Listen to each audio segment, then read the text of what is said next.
The evolution of life on Earth determined the existence of two sexes, and since then males and females have combined their genes in order to reproduce. But the females often have to do almost all the work, and in addition are mistakenly referred to as the weak sex. Different animals have adopted different strategies and relations between males and females, but the common denominator is that both want to pass on their genes and have the healthiest possible children. The difference lies in the fact that the males have small, abundant sexual cells which are produced continuously. The females, on the other hand, possess the valuable, scarce and enormous ovules. All subsequent inequalities stem from this basic difference.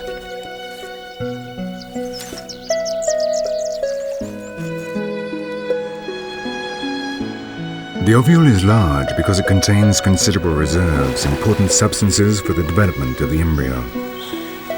The sperm, in contrast, arrives empty-handed. It contributes its genes and leaves the rest of the work to the ovule, now transformed into an embryo. This, in principle, means the male can simply disappear after copulating, leaving the female in charge while he goes off in search of more females to inseminate. But it does not always happen that way. Often the male stays to help bring up his children, and at the top of the evolutionary scale, this acquires complex connotations.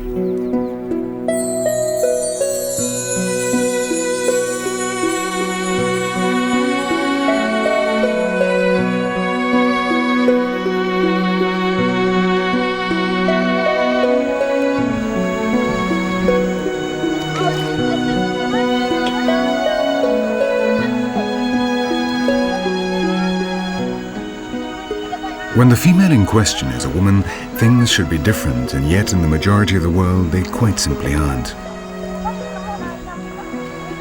In almost all cultures, women have always been oppressed in one way or another.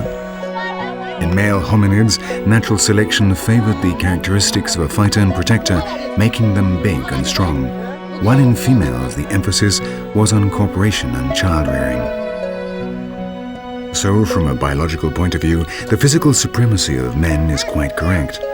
But we are also cultural beings, and what 30,000 years ago was extremely useful for survival is today simply an injustice.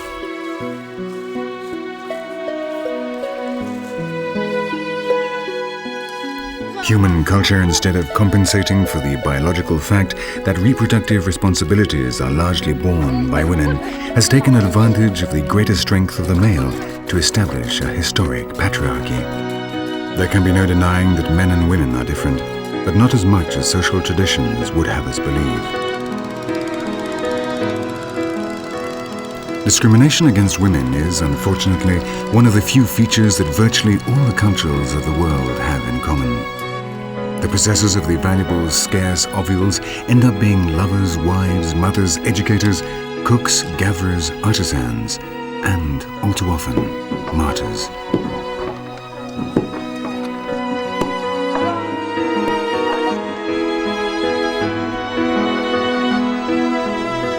Nonetheless, the biological system was well designed. The family functioned as a social unit, and human beings colonized the entire planet. What strategies did other animal species adopt?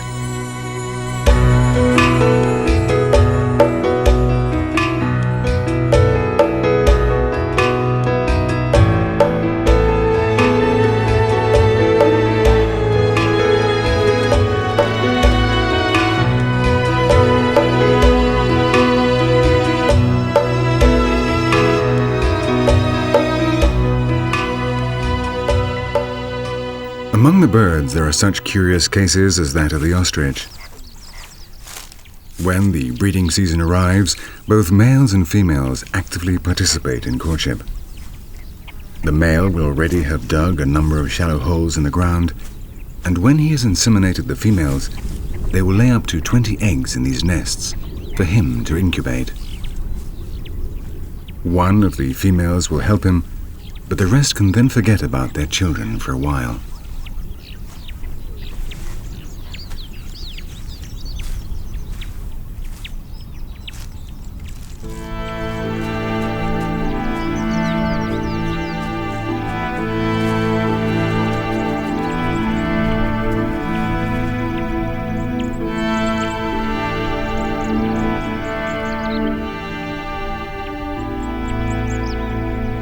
When the chicks of all the females have been born, the male and the different mothers take turns to protect them.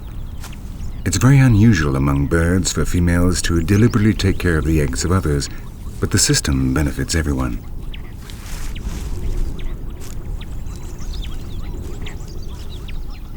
The fact is that there are many animal species in which the males and females have an almost perfect relationship, sometimes taken to poignant extremes, as for example, here in Africa. The dik-dik are antelopes the size of a hare which mate for life. The system is called the strategy of conjugal fidelity, and in it the females choose the males, forcing them to perform a long, grueling courtship until they have given sufficient proof of perseverance and fidelity. In Africa, it is said that when one dies, it won't be long before its mate follows it.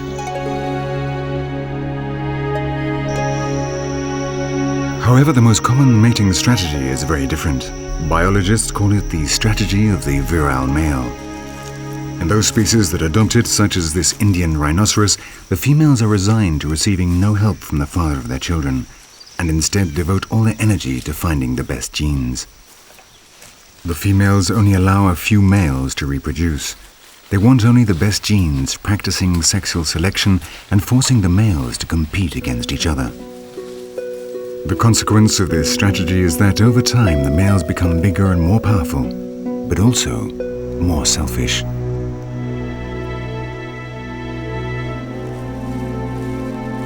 The strategy of the virile male has filled the world with males anxious to copulate, capable of performing the most spectacular demonstrations of strength.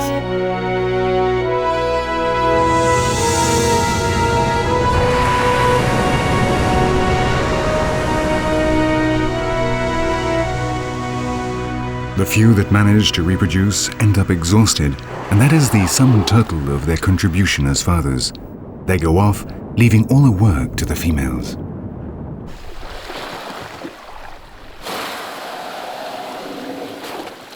And this system perpetuates itself. This female right whale can't complain that her son is like his father, because she herself chose him. Attractive, enormous, capable of making enormous leaps, but a complete loss when it comes to contributing to the family.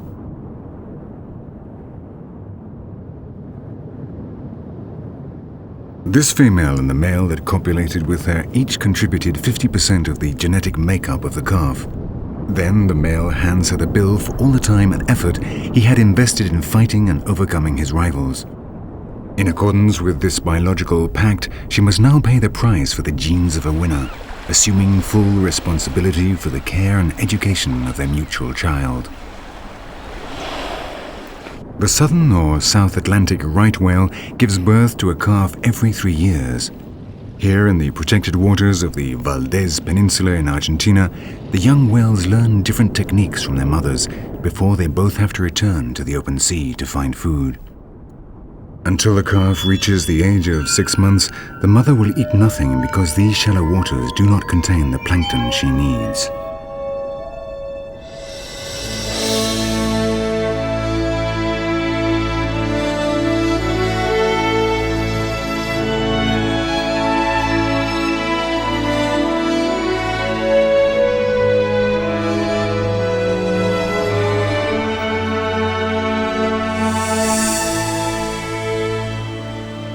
But the fact that some female mammals spend so much time taking care of their young means that during this period they do not mate with the males. And some of them may lose patience and give in to the temptation to kill the young, so the mother will again come into heat.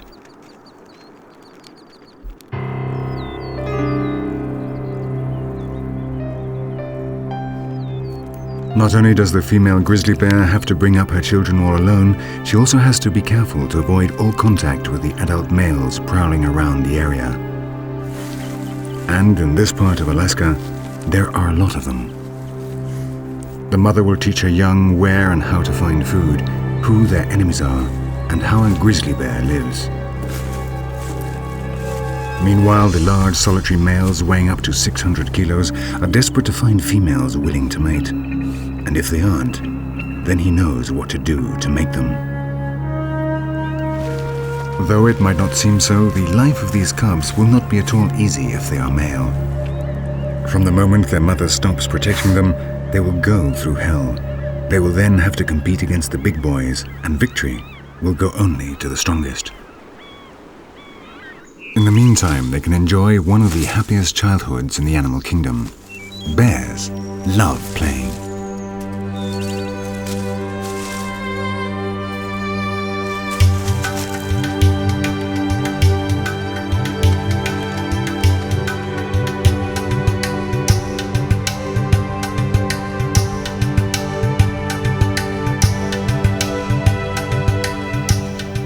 The biological differences between male and female mammals can very clearly be seen in one of the most common reproductive strategies, the harem.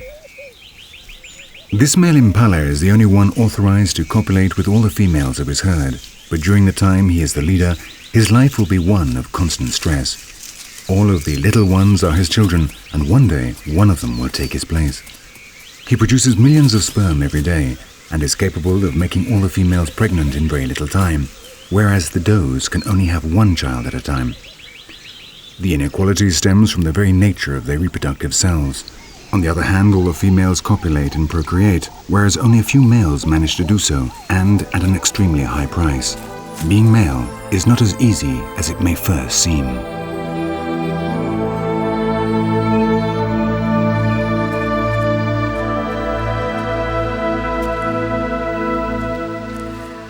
These Australian emus go one step further. As they are birds, the females do not have to carry the embryo inside their bodies as the impalas do. They can leave their future offspring well protected inside the egg in the care of their fathers. He built the nest and will incubate the eggs without eating or drinking for 56 days. Many females go off to copulate with other males, while a few remain behind to defend them while they are incubating. When the chicks hatch, the male will be with them for the next 7 months. Responsible fatherhood, without a doubt.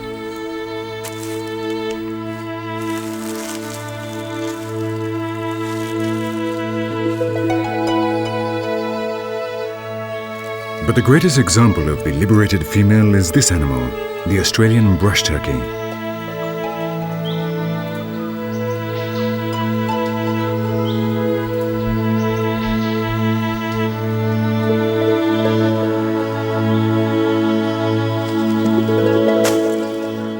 It is related to the turkeys in Capacayes, and the males build nests of up to 4 tons in weight, piling vegetable matter up to form a heap up to 1 meter high. The females approach the enormous nest and, after mating with the owner, bury their eggs in it, then simply march off, never to return. Several females lay their eggs in the same nest, and the male takes care of them all.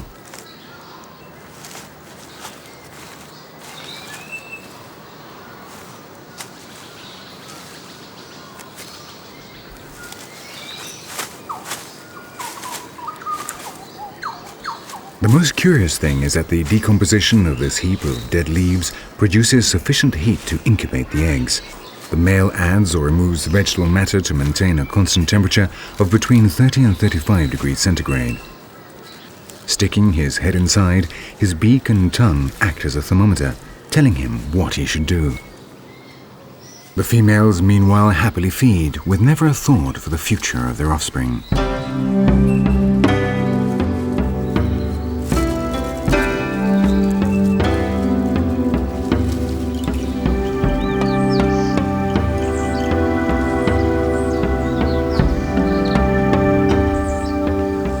Dawn is breaking in this village in the north of Laos, very close to the Chinese border.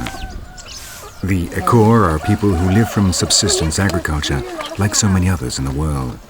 From the early hours of the morning, the only people working are the women. They carry the water from miles away, grind the rice, take care of the children, and still manage to dress elegantly in their traditional costumes as they go about their daily tasks. The majority of the human population of the world is rural and poor, but they have another thing in common. The women not only play the role of mothers, but also carry out the hardest work.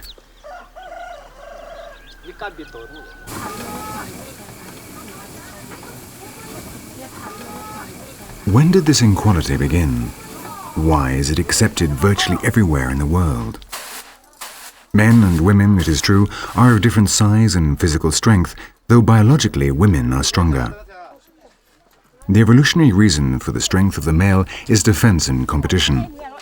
Defending the group is a dangerous job, and it would seem logical that evolution has reserved it for the men, saving the women who have a more important mission. But both hunting and defense are no longer necessary in the majority of human societies. Wild animals no longer pose a threat to the children, and cattle rearing has made hunting by and large obsolete.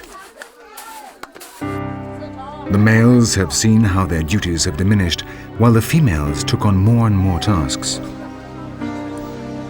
The pact has been broken, the balance is no longer fair.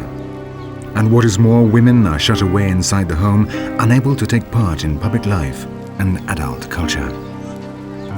Hope lies in the new generations.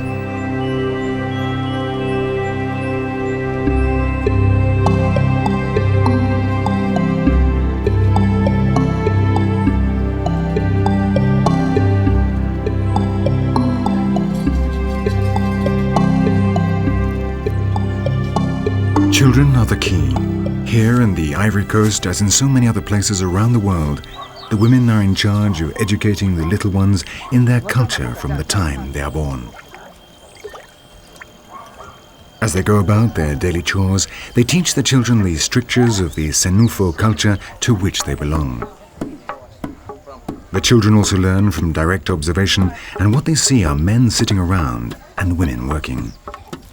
If it is not changed from the very beginning, you can't blame this young boy if in the future his behavior is determined by what he has always seen, the memories of his childhood. Just like the whale calf or the bear cubs, human children need lengthy preparation in the company of adults in order to learn to be men or women. Education is the basis of the struggle against discrimination. The women of the Third World, condemned to one pregnancy after another, have no opportunity to take decisions on their own lives. Often the first child comes too early in their lives, and there is then no respite until the last one is born, and then it is too late. This affects their health and that of their children. Recent studies have demonstrated the profound relationship between education and family planning. Equality between men and women can only be achieved if women are, in part at least, freed from their biological burden on the basis of cultural solidarity.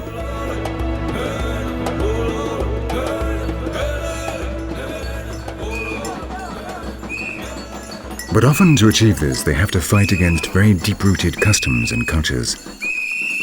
The most terrible example of this is the ablation of the clitoris, a barbarous mutilation that affects over 70 million women throughout Africa.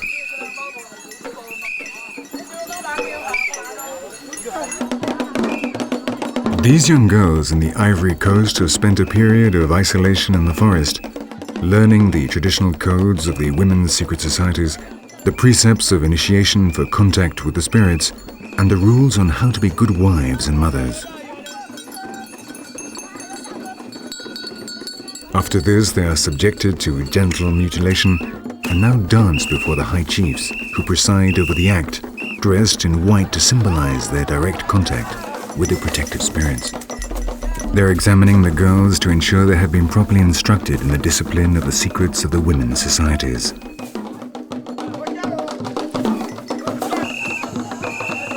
These older women went through the same thing and now defend the practice of ablation. Many governments and associations are trying to end this custom, which moreover is performed in appalling sanitary conditions, causing hemorrhages, infections, and subsequent problems in giving birth. But for these ethnic groups, it is difficult to separate mutilation from all the other associated beliefs and rites. They all form part of their spiritual world, and in that, outsiders have absolutely nothing to teach them. Every day, some 6,000 girls in 28 countries of Africa and the Middle East are victims of this practice. No other animal on the planet would be capable of inventing something like this.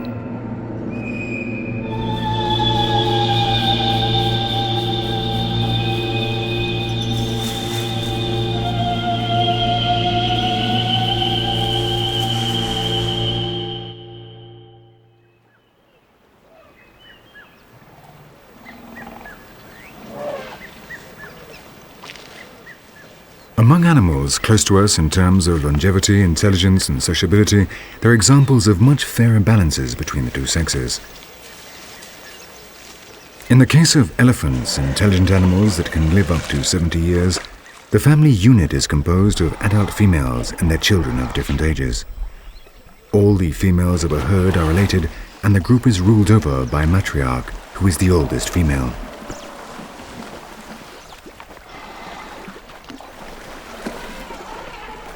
Females will remain forever with the herd, while the males will have to leave shortly after reaching sexual maturity to live a solitary life.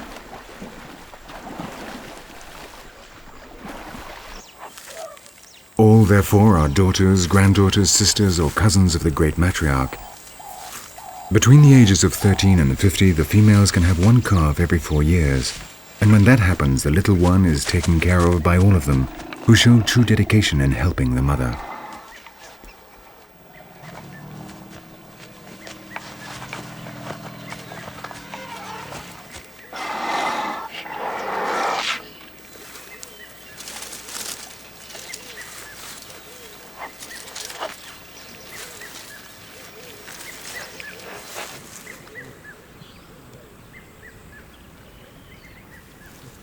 The baboons, too, have an interesting system. They have a very stable social order with 2 parallel hierarchies. Instead of a dominant male, as in the case of other primates, here a group of them rules, so that if one dies, there are no problems with succession. The social status of the females depends on their reproductive cycle, so those with young are automatically escorted, protected, and pampered by the entire clan. The adults are extremely fond of children, and even the great warriors often play with them. Work is evenly distributed, and each one has his or her function to perform. Having to survive on the ground, away from the protection of the trees, has made the baboons very much aware that the enemy is out there, not within the clan. They clean each other of parasites, a soothing ritual that strengthens bonds and avoids internal tensions between members of the group.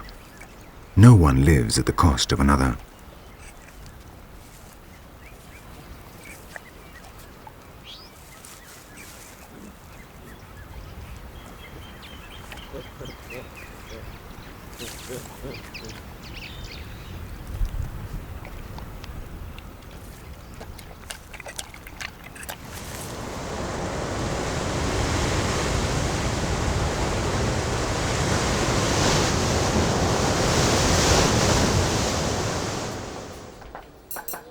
One of the most paradoxical relations between the sexes is to be found in the animist religions, which are very widespread in the Third World.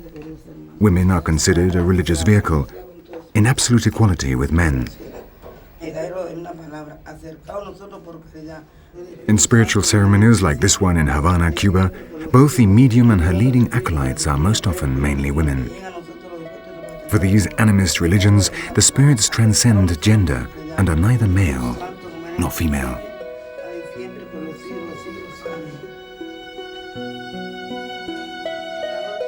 All this conflict between the sexes, all this confusion and injustice stems from a biological reality which in its time functioned so successfully, in fact, that it made us the dominant species on the planet. The key lies in our children, the care of whom prevents many women in the Third World from being able to choose their own destinies burdened by one pregnancy after another.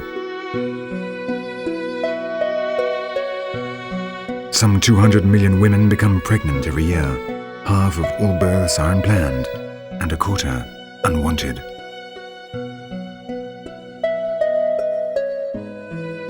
Family planning translates into happier women, healthier children, and a more just world. Being the custodians of life should not be allowed to become a biological curse. After all, a mother is, first and foremost, a woman.